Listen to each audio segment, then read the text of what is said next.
Welcome, everyone. We're about to dive into a story that has been told for thousands of years, a story of incredible faith and trust, the story of Noah.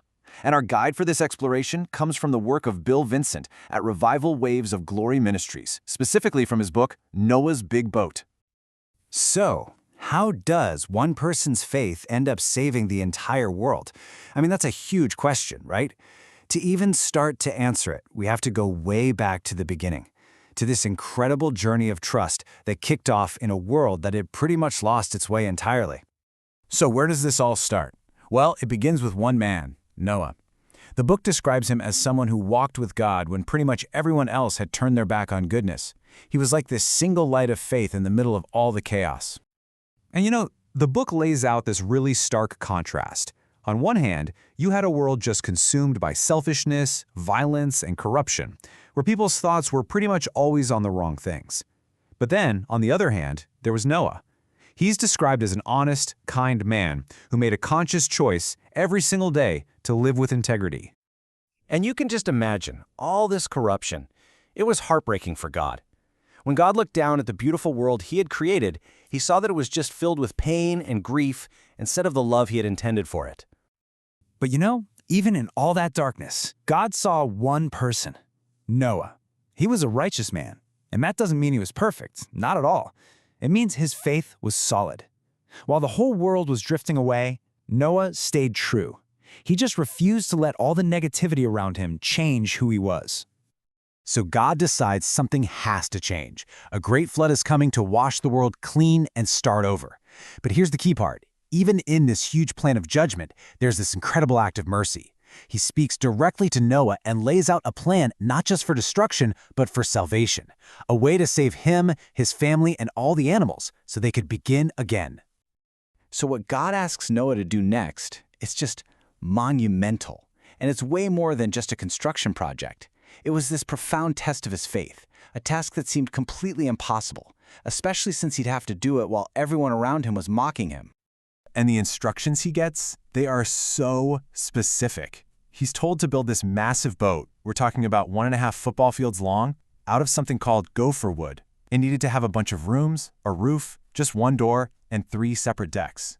Every single measurement was precise, because this wasn't just some boat. This was a vessel designed by God himself to save all life on Earth. So picture this. Noah and his family are working on this thing for years and years. And what are their neighbors doing? They're laughing at them. They lived miles from any big body of water, and the whole idea of a flood that could cover the whole world, it was just unimaginable. To them, Noah's big boat was just a big joke. But you know what? None of it mattered to him. The mocking, the disbelief, he had learned how to tune out all that noise and listen only to God's voice. His mission was to be obedient, not to win a popularity contest. And that faith gave him the strength to just keep hammering, day after day, year after year. So day in and day out, they just kept at it, following the plan step by step.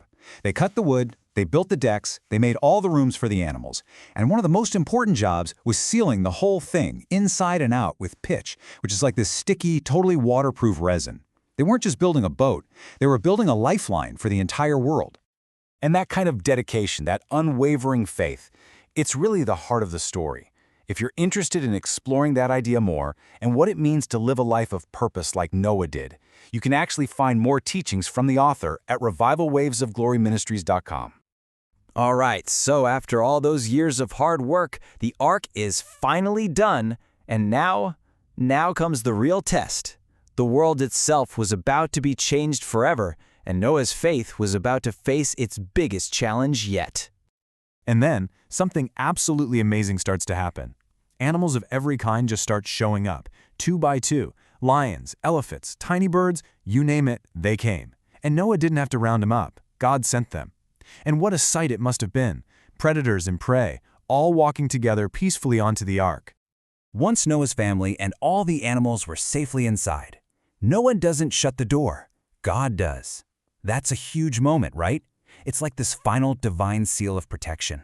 The time for getting on board was over, and everyone inside was now completely in God's care. And then it starts. For 40 days and 40 nights, the rain just doesn't stop. We're talking a massive downpour with water coming up from the ground and down from the sky.